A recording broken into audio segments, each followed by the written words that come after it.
คือดึงชงข่อยยังบ่เคยจะใส่คือ บ่ ทั้งเด็ก มันเป็นหยัง บ่ บ่เห็นจะได้จะไปเบิ่งในคลิปแม่ บ่ แต่ว่าราคาเท่าไหร่นี่ เดาก่อน เดี๋ยวดูแต่ว่าเท่าไหร่ ช่างเบียดบ่ สองเฮาอ่ะ ฮะ สอง หยัง 2,000 บาท บ่ยาวเด้ ต่างประเทศจัก ไปถ้วยถึกสิเลี้ยงขี้ดาดไปแรงไป เฮ้ยของเราเนาะแต่ต่างประเทศนี่ ต่างประเทศบ่เลย ฮะ บ่ให้เราเด้ ต่างประเทศ เอาใหม่ เอาได้เอา เอาบ่ยาวเจ้า เคยว่า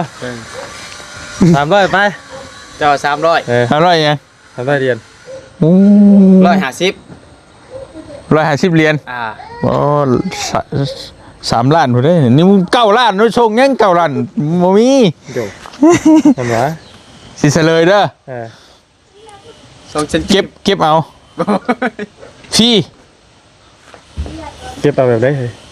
เอ้าอันนี้ความจริงเลยเด้อบริตัวนะคือผู้ใหญ่ใจบุญเพิ่นส่งเสื้อผ้ามื้อชองมาให้แม่แจกค่อยคนเบิ่งเห็นมันงามก็ได้เอามาใส่ ดูได้บ่ได้ถึก บ่ถึกจักคน ไป บ่ได้ซื้อจะกีบได้นี่น่ะพี่งามบ่ ถามมา แม้แต่ว่ามันเป็นของแบรนด์หั่นนะมันเป็นของแบรนด์นั่นแหละแต่ว่า เงินนี่ ซื้อได้รับ150 โอ้เย่แล้ว ต้องมีตรวจแท้ ปอช่างนี่ร้อยดีนี่ 150 เอา ของแท้ คนว่าให้เพิ่มอีกให้คิดไว้ก่อนนี้อีก ให้เพิ่มสิไปกว่านี้อีก ถ้าเพิ่มคนนี่ได้ไปถ้าเพิ่มอีก5 คนนี่สิให้อีกไปจัก2-3 ล้านเพิ่มได้บ่หาคนมาเพิ่ม คนรอเองเขาคนรอเอง ฮะ ว่า โอ้ ไม่ออกคนน่ะ แต่ไวเนาะไวว่ะอ๋อปืนนี่มันก็ก่อแล้วนี่ ว่าอาทิตย์หนึ่งจะว่าวันแล้วเลย โอ้ยสาธุ อาทิ เนี่ ต ย ย์นึง ไวยิ่งดี นี่ตัว หนุ่มพลอันเจ้าของเฮือนอยากแล้วเด้เจ้าของเฮือนอยากแล้วปอเท่าพี่น้องเห็นเนาะสุดยอดลาย บอสจะไปลงในปังเรียนในปังคุณเนี่ยคุณน่ะ ยี่กลงส่วนกับยากฟังเรียนนะ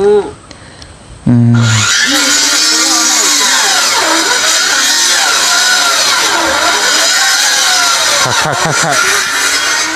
สบายดีน้องพรสบายดี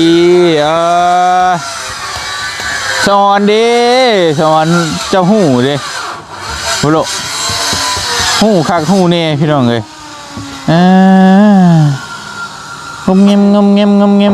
อยู่บ่ค่อยให้เนาะนี่แหละพี่น้องเห็นในคลิปก็โอ้ยพายตอนเต้นไปเผาผัวอยู่หน้าถ้ำพี่น้องหูคักนี่เย็นๆเด้อ ซื้อมา160 ปีหั่นน่ะ ฮะจักนี่เอาให้เบิดรถเอาขอบใจ โดยเอา ให้กิน จักร้อยสปีดซื้อ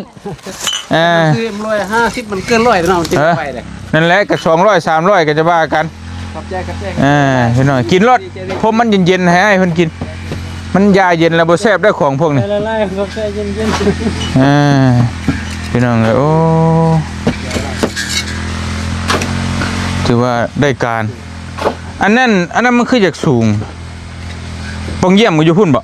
เยี่ยมใส่เขามาอันนึงบ่ฮะมี4เด้อของเยี่ยม บ่ตะกี้เฮาว่าสิกั้นตัวนี้เลยเฮาซื้อมาให้ใหม่ก็ได้โดย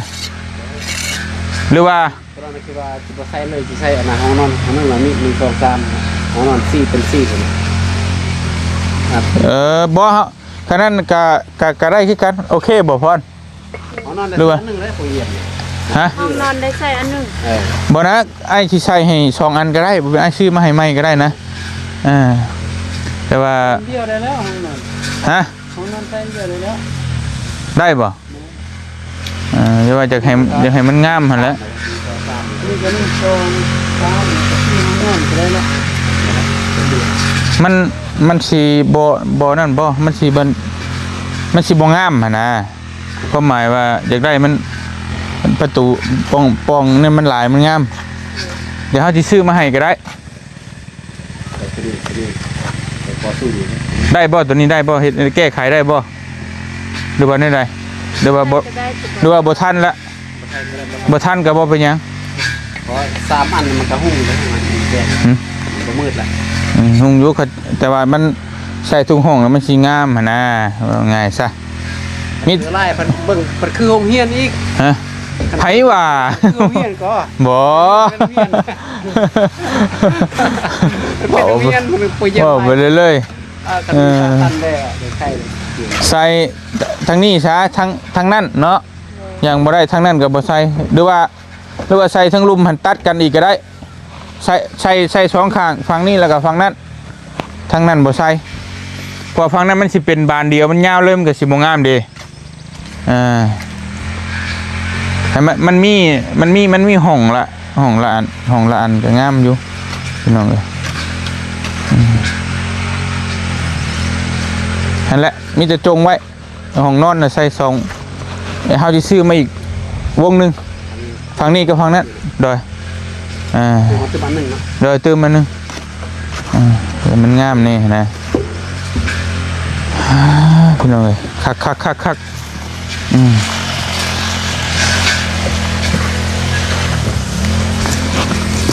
นี่มาชิมบ้าน ฮะอันไหนก็ว่าเห็นเรื่องที่จมหัวมันแท้ฮอนว่าให้แท้ถึงบ่ได้จะกินมาได้กันบ่เตือน โอ้ แท้ก็แท้ ฮอนแท้ฮอนว่าจิ แม่นบ่กินฮอนแท้ฮอนว่าใจฮอนเป็นลม บ่โอ้ยเนาะอีตนเนาะเด้พี่น้องเอ้ย ไม่เอาซาดมาบังโอ้ ทั้งฮ้อนทั้งลิง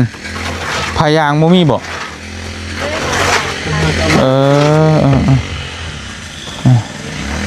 พอดีไปหาคนขั้วรถให้น้องปิ่นเป็นที่เมื่อหลวงพระบางก็บ่มีรถติดๆจังได๋ น้องแจ้งก็มีผู้หนึ่งใส่ มีบ่โอเค ร้านยังขาดปัญหาในบ้านก่อนถ้าว่าในบ้านบ่ไปร้านน้องสิโทรหาอยู่แจ้ง ถามเบิ่งถ้าจังฮู้ราคาหั่นเด้คือเนาะคือว่าแม่นบ่โอ้คักๆซั่นน่ะบืนนี่แม่นก้อนี่แล้วนะบืนนี่เนาะ กันในต่อเสาเดิมว่าตัดแปดติดต่อเสามันต่ำต่อเสามีแล้วนะมื้อนะ เดี๋ยวเลยโอ้สุดยอดยังไงเนาะสร้างบ่มีอีกบ่มีเพิ่มอีกบ่มีคนอยู่กันก็เขาไปเฮ็ดเรื่องบริษัทมาก็หลายคนอยู่5-6 คนเติมไปเรื่องบริษัทเห็นว่าซอกคำว่ามีก็ซอกถามเติมเบิ่งคำว่านั่นเฮาสิเพิ่มให้ต่างหากก็ได้คนมาเพิ่มคำว่านั่นก็อยากให้มันไวๆนะซอยกันให้มันไวกว่านี้อีกสปีดแบบแบบคือนิรมิตขึ้นเลยเรือเชื่อเลยนะรับตาปุ๊บมาบัดนี้เด้อแล้วหมูเรือกันห่มมันเนาะว่าหยอกว่าหยอกช่วงเลยสำนี้ก็ถือว่าไวแล้วนี่ถือว่าเก่งชุดแล้วน้องไอ้เป็นเฮ็ดก็ถือว่าโอ้มือเดียวน่ะไอ้2มือนี่อ่ะพี่น้องเนาะแต่บ่อื่นนี่แล้วก็ถ้าตั้งวงกบนี่ก็นี่ก็แล้วนี่ยังเหลือจะเทคานลุมต่อเสาขึ้นกะหลังคาประมาณจักมือ3 มือบ่คำว่าแบบก่อขึ้นจอดแล้วมีแต่ว่าตัดหลังคาใส่เฮาก่อนเด้อแล้วเฮาเพราะว่าเพื่อสร้างสังกะสีเพื่อหยังเด้แล้วมันสิยันว่าเพื่อนั่นเพื่อนี่กับเวลาเทื่อตัดใส่หลังคาแล้วมันสิสบายแท้เวลาฝนตกมันก็เฮ็ดเวียกสบายนะสิโบกสิหยังมันก็โบกอยู่ในหยังก็สบายเลยอันนี้คือฝนตกมันหยุดชะงักได้พี่น้องเอ้ยเฮ็ดงานปูนนี่มันเฮ็ดบ่ได้เด้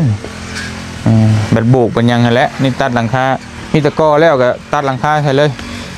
แล้วก็โบกมันเล็งโบกแล้วหลังคาแล้วสบายใจแล้วบ่ฮ้อนนะนั่นแหละมันก็สิบ่ฮ้อนแท้อ้ายพร้อมน่ะ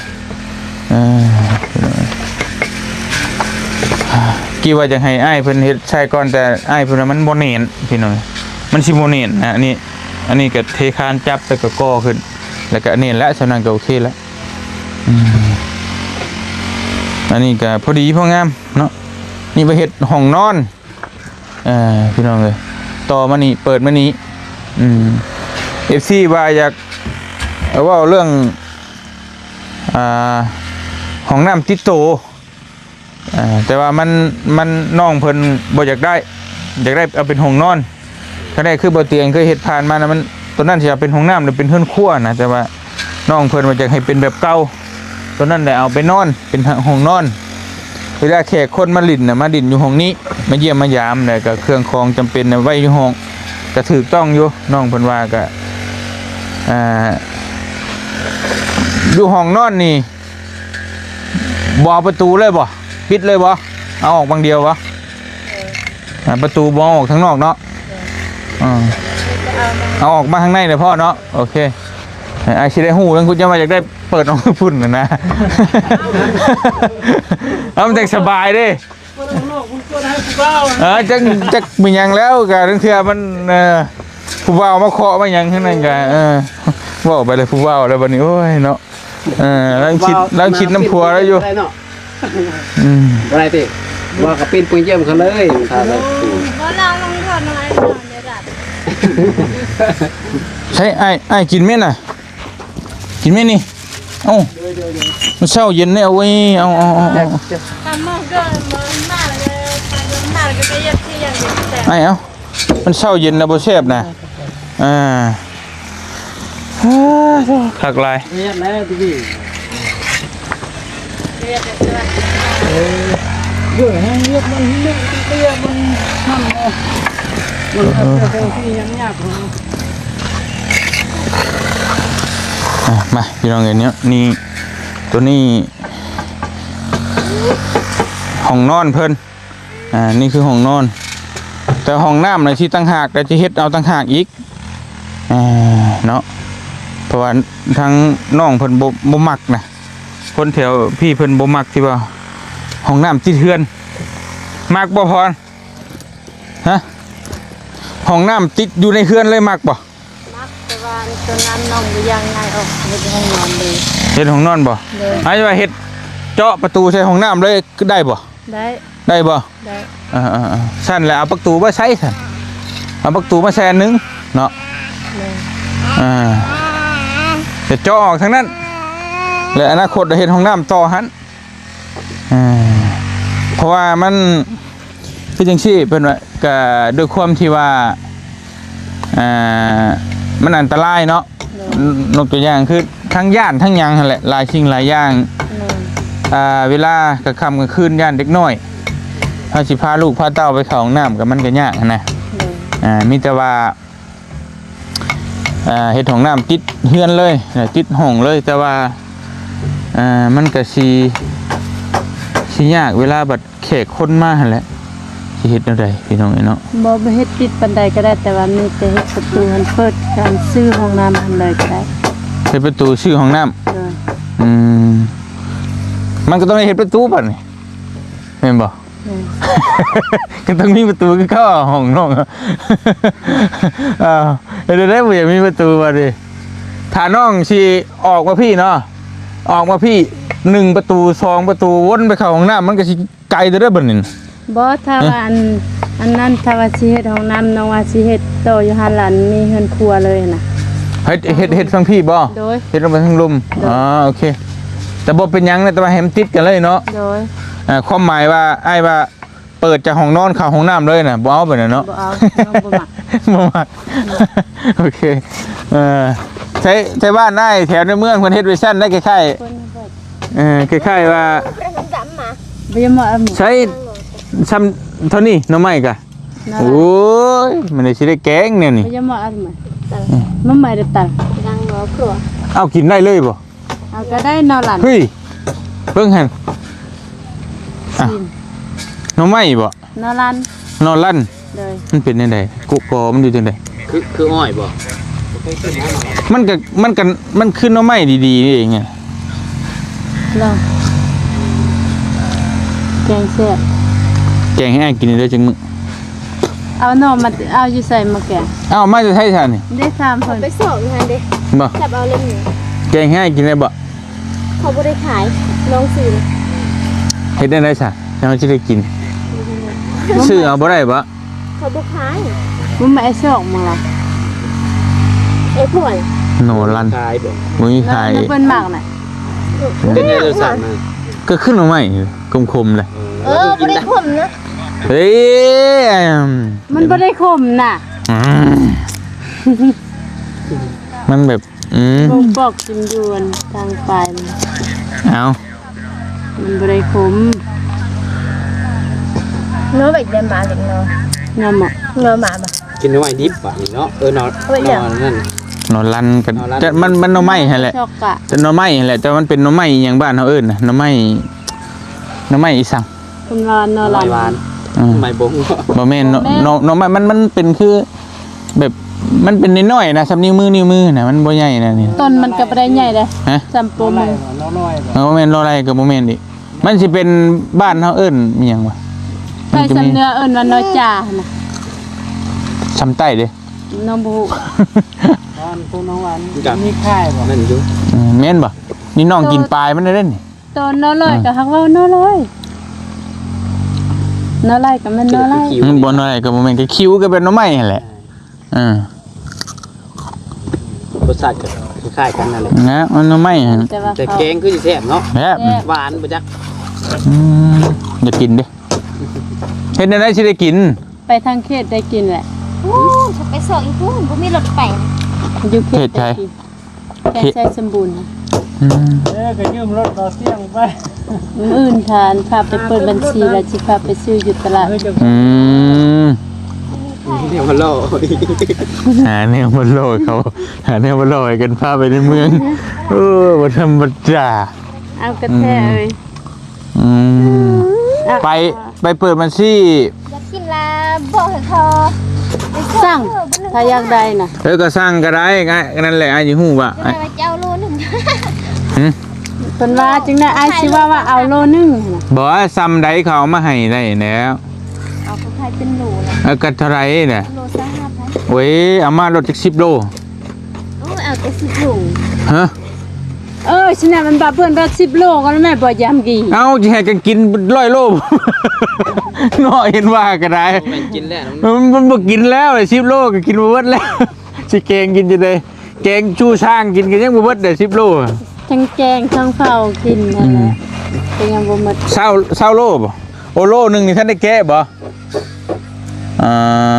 เอามาแบบเราจับมากิน จ้าว่ามันอิ่ม20คนประมาณนี้นะ หม้อนึงหั่นน่ะหม้อใหญ่ๆฮะ จักโลก็มาโลดเนาะ ดึงหมดทั้ง ก็มันยากแหละก็ยาเท่านั้นกินจ้ำแจ่วห้อยเกลือเฮาคือเก่าเฮาแหละ ตอนอ้ายสิเมื่อน้องมีรางวัลให้ โอ้ โอ้รางวัลอย่างนี้บาทน่ะ ให้ทั้งหมด4คน เออ ข้าวแรก สินอนรับบ่เลย เดี๋ยวเราไปครับ น้องพรมีรางวัลให้โอ้ยพี่น้องเอ้ย เดาเอาเองแต่ว่ารางวัลเดา บ่โอ้ยเดาให้เดาอีก เด้ ยังดี เตรียมคิดหนัก สิบ่ได้มื้อนอนชายตะผากบ่บะเลงโอ้ยาวโอ้น้องพรมีรางวัลให้เด้สิมื้อนบัดสิมื้อ มีเซอร์ไพรส์ อ้าวยังมีเสื้อผ้าอีกไปข้าวเห็ดมันเล็ก สิได้ฮู้บ่ จะพูดอะไรเด้ โอ้ย ก่อนก็บ่ได้บ่ โอ้ยสิเล็งลายตัวนี้สร้างก็บ่มีเวลาสิหายใจเลย เมื่อละมีเซอร์ไพรส์ มพี่น้องเอ้ยบ่พวกละ คิดเอง FC คนลำปอง บ่แม่น บอกว่าเป็นไล่จับไก่คือน้องน้อย เห็นนะไล่จับเป็ดจับไก่ให้ว้าวพี่น้องเอ้ย ได้จริงดิ แต่ว่าเนี่ยมีชีวิตไอ้บ่เอาเด้อ บ่แม่นแนวมีชีวิต เนี่ยมีชีวิต เพราะว่าไอ้บ่ได้ขาสัตว์นะพี่น้องเอ้ยบัดน้องเพิ่นว่าจะให้บ่เตียงพาไปเปิดเลขบัญชีและ สิเอาซื้อไผได้บ่ซื้อน้อง ของน้องมีแล้ว มีแหละ เลยอีแม่เอาอันตุ้มสมโนมาแล้วน้องก็เปรียว โอเค เอาเมื่ออีก โอเคเดี๋ยวไปเฮ็ดพี่น้องนี่เนาะพาน้องเพิ่นไปแขวงพอดีแล้วสิทางผ่านไปพุ่นไปผู้หล่นบ่ผ่านไปเบิ่งผู้หล่นสิพาน้องเพิ่นไปเข้าไปในเมืองนะบื้น ลองซานถูก ไปบ่ไปในเมือง ไปลองซาน บ่แม่น ไปให้หยัง แขวงเด้ ไปทางน้ำโมน่ะไปทางผู้เวียไปคุณดู มันสิเลี้ยวมองเขาเลี้ยวขึ้นมาหั่นทางรถใหญ่ๆนั่นไปนะนั่นแหละมึงรถติดค่ะ โอ้ มาเล็กไปสั่งกุฏิเลยอันเปิดละมันติดแล้วมันติดที่ไหน บ่าวไม้ลงติดกลางขัวน้อมดาเบื่อน เรื่องซื้อเรือในนี่บอกว่าในกลางมันขึ้นต้องซื้อเรือ บอกว่ามันจะนอน เสานี่ซ้ำนี่ก็ถือว่าโอเคอยู่ไปตักด้วยจนเลยต่อขึ้นสูงบ่ให้ ต่อขึ้นสูงหน้อยหนึง แต่ว่าบ่ให้มองขอต่อบ่ให้เบิดลายเด้อให้เอาประมาณสลบสิเด้อแบบว่าแบบบ่ให้มันเบิดแห้งนะเพิ่นอยู่แถวบ้านก็เอิ้นโมเดิร์นเอิ้นส่งหมาหอนมาเฮาเนาะ เห็นบ่อยู่พี่เอิ้นคือกันบ่แต่บ่ให้มันหอนแห้งนะให้มันแบบเพราะ เกิดธรรมดา แม่นมันสิงามเฮือนน่ะ สู้ให้บ่ตำให้มา ไม่เอาพ่อให้เอาบ่ให้มันเบิดแห้งนะให้มันสลบนี่เบิดแห้งแล้วนี่ แบบว่า หลังนี้เบิดแห้ง อากลาน้อยหนึงเอาเป็น แม่นบ่ให้มันเบิดซ้ำนี่นะให้มันแบบพอดีสลบไปคืออยู่ฝั่งไทยประเทศอาจจะเห็นออกในรูปนะบ่ได้เบิดแห้งนะต่ำประมาณความห่างมันประมาณ30เซนนี่3-4บ่ให้เกิน40เซนนี่ ดิจิตอล30 เซน ประมาณนี้แหละเพราะมันเบิดแห้งก็คือน้อยแห้งขี้ร้ายเด้ ตะนอมันหลุด ประมาณนี้อย่างนี้ คนจอยแต่คอยาวเนาะ แม่มันว่ามันแบบมันแห้งหน่อยแห้งงั้นมันเห็นเป็นสโลป เฮ็ด เนาะ เฮ็ดนออีกมาบาดเขียวหลุดนอ เดี๋ยวพี่น้องเดี๋ยวสิ นออีกบาดเขียวหลุดนอ นี่ครับมีหูนี่ มา แบบนี้บ่ ประมาณนี้ประ น้ มา อ ณ ง นี้ เต็ก เห็นป่ะ เดี๋ยวเอาให้นายสร้างเบิ่งน้องเบิ่งน้องก็บ่เข้าใจ โอเคเพื่อให้เพิ่น น้องคิดได้ บ้านทรงโมเดิร์น สีนี่ FC แนะนำมาหลายว่าคือบ่เอาสีคอนบุรีว่าซั่นนะพี่น้อง แล้วแต่สีคนบุรี นี่มันสีน่านตาย แต่ว่ามันแพงสีแบบไอ้มักนี่นะเดี๋ยวไอ้สิให้น้องเบิ่งเด้อแต่ว่าสีแบบน้องว่าน่ะมันตายง่ายและสีตายง่ายบ้านทรงโมเดิร์นสีคอนบุรีแบบไรดิสีคอนบุรีใช่ป่ะมันจะตายแบบนี้นะนี่เด้อ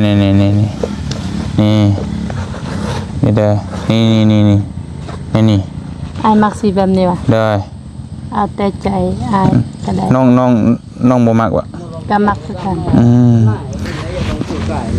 แล้วมันแบบว่า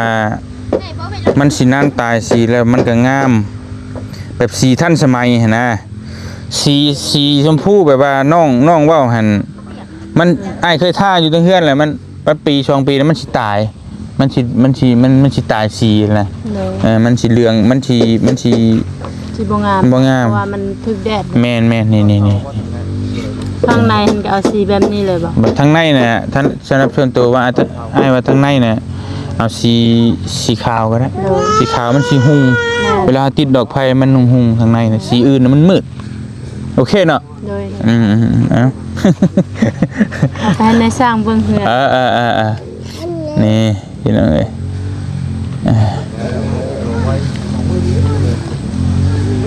แต่ฉันนี่ใส่สีขาวนี่เด้ โดย ข้างในเนี่ยได้แม่ฮันติดกะโหลแล้วมันก็งามนี่มันสิสว่างอันนี้เห็นป่ะ โดย ติดกะโหลหรือว่านั่นใช้ไฟมันสิหุ่งมันบ่มืด เอากลางบนเรื่องของเราเสียเอาจุกนี่เอือกอะไรมั้ย กูหมอ คือเมื่อวันนัดผ่านนะ หนึ่งจะเบิ่งไปอ่ะมันว่าอันยงเทียนฟอร์มเลยดิ ให้สร้างมาก่อนอ้าวเด้อ บ้านยาวก็เป็นสร้างอีกคนหนึง โอ้ยสร้างเหงา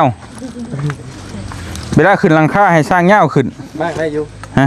อันนี้เนี่ยสร้างม่างเป็นอย่างเดียวนี่เรื่องม่างนี่ถนัด โอ้คักอยู่แล้ว ได้เดี๋ยวเด้อขออนุญาตเด้อ อาบได้ ประมาณ มาเท่าเบอร์ไหน เอาประมาณนี้เลย เท่าเบอร์ไหน ประมาณ30เนาะ น่ามัน30บ่ให้มันสูงนะ ได้ ถ้าสูงแห้งนะมันสิบ่งามประมาณนี้มันงาม ได้ เอาซ้ำนี่แหละพี่น้องพี่น้อง แข็งไว้ ไว้พี่น้อง แบบนี้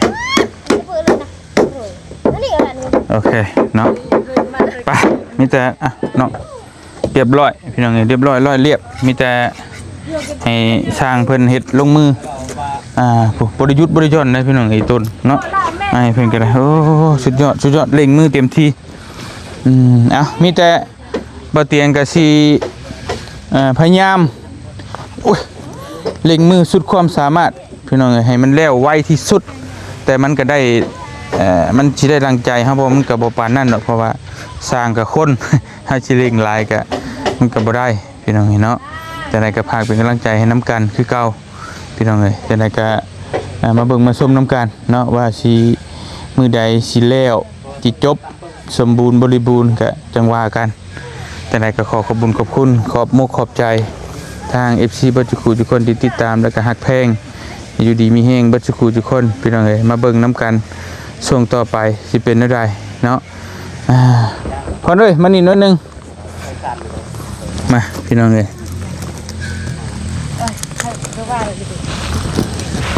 ขาวผมนี่นะก็แม่เอาผมแอบเขาหาเลยคนเดียวมา